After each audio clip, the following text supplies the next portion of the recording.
Television and Broadcast Services, University of Plymouth. When I first started dialysis, it was a case of get on dialysis and get you sorted. And it's not until you get used to that and then you start asking questions that information begins to come forward. The whole thing is just so much to take in. You don't even know what questions to ask. It's one of those things that you don't know the subject. How do you know what questions to ask about the subject? Before dialysis, there is one operation you go through, which is the fistula in the arm. But what they do is they'll make an incision in the arm, and the vein that goes into the hand, or the artery that goes into the hand, the vein that comes back, they join it. So they bypass the hand effectively. What that's intended to do is make the veins in your arms expand and grow bigger. This is to allow the larger needles that they use for dialysis to be able to get easy access into the veins. And that's the operation that goes through, and that is done under a local anaesthetic. I went into hospital on the Saturday afternoon. I had the fistula done the following Thursday, which then meant it would have been 6 weeks waiting time for that to develop to then start going on dialysis. So it was about 7 weeks after I was originally told I was then due for starting dialysis. And I did. That's when they started. When I was on dialysis, I met lots of people who were fantastic, and they were living a virtual normal life, as normal as they could get. And they would do their exchanges anywhere. People could go to work and do it. When you're on dialysis, in a way, you feel to start with that you've lost control, because you have to do the treatment and you have to do as you're told, and you're reliant on something, and you're reliant on other people and maybe a machine. If you're on COPD, you do your exchanges and you fit it around your life. And I wanted to do that. You'll find your 3 times in the day that most suit you, that fit in with your lifestyle. So that's what you do, and you get on and do it. And you have your clinic appointments, and your COPD nurse will come out and see you. So therefore, there you are, you're on a list, and you're waiting and you're doing your dialysis. And then they do tell you that you'll suddenly get a phone call, and you could be doing anything. You could be in the garden, you could be anywhere doing anything. For me, it was important to be on the list because it meant there was going to be an end to the dialysis. You know, because eventually I'm going to have a transplant. So dialysis isn't forever for me. It's just something I've got to cope with until the next stage. Because I was having to leave work 3 afternoons a week to go for dialysis, I was being pressurised to do something about it. But then when I went back to work, it was having to come off 3 afternoons a week. So I was virtually only working part-time, but I was being paid full-time.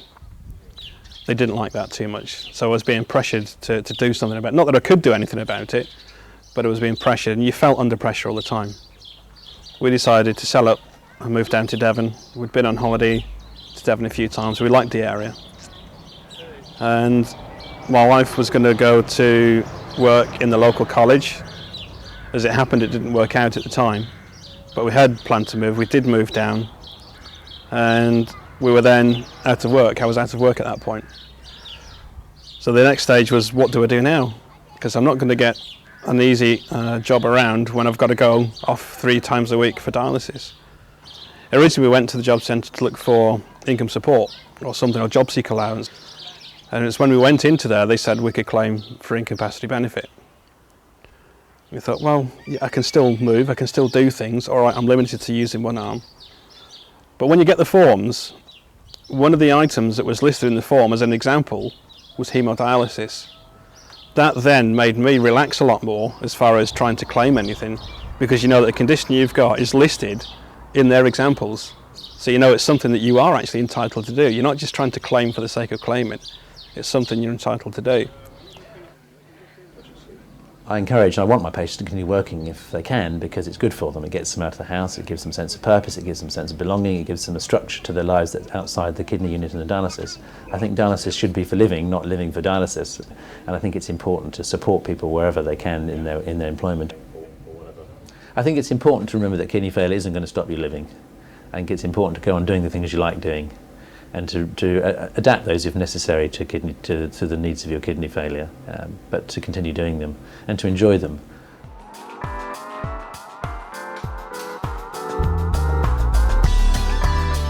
My name's Charles Bellingham. I shall be 80 in October.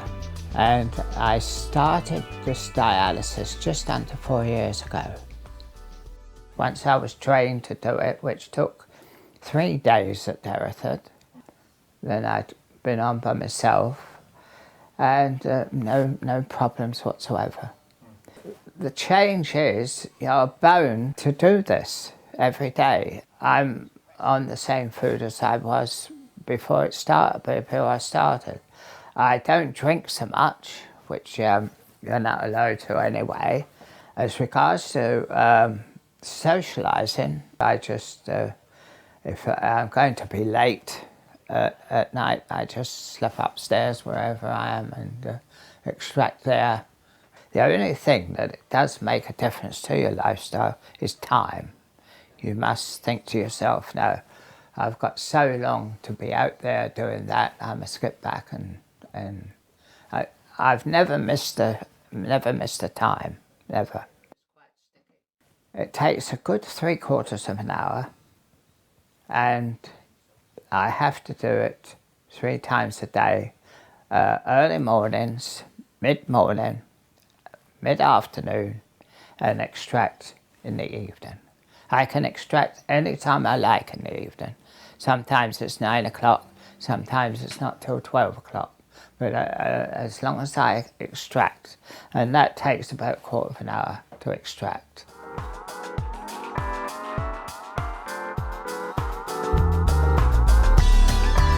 My name's Janine Ratcliffe, I'm 23 and I was diagnosed with renal failure in February 2005. I started receiving APD dialysis about 6 months ago, and it's basically I get a machine which I'm connected to at night, and fluid is put into me and filtered through my peritoneum to take out all the toxins out of my blood. I decided with my consultant, because of my age, that I wanted something that was going to give me more flexibility so I could go back to work and still lead pretty much normal life. So this way I'm not restricted during the day as to where I go and what I do. Yep. I have to dialyse every night, and the machine takes me about 20 minutes to set up, and it can be set up before I go to bed. I normally do it when I get home from work in the afternoon, and then it's ready for the evening time. I connect myself up just before I go to bed, and then I dialyse for 9 hours, and that normally brings me to the morning when I disconnect.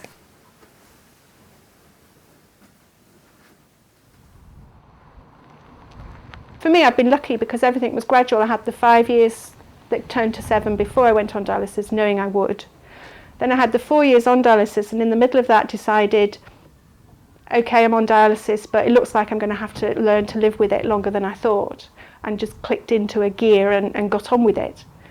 The only time I ever thought about getting a phone call to tell me they had a kidney for me was when maybe I was a bit fed up. And then you start thinking, oh, I wish the phone would go, I wish I'd get a kidney. But other than that, now you just get on with your routine, you just get on with your life, you don't even think about it. I used to forget even that I was expecting a phone call, because it doesn't reign your life. It's just something that you know might happen, or you hope's going to happen. Even though I was going through it and it was happening to me, I didn't have that experience. I wasn't experienced at it. I didn't know how I was supposed to behave or what I was supposed to do. But then, because I'd done it for 4 years, once I get to 3 years and I was fed up of it, you know, I suddenly wanted to get on with things, and I thought, I've done that now, I want to, you know, fed up of it, I'm going to get on with my life.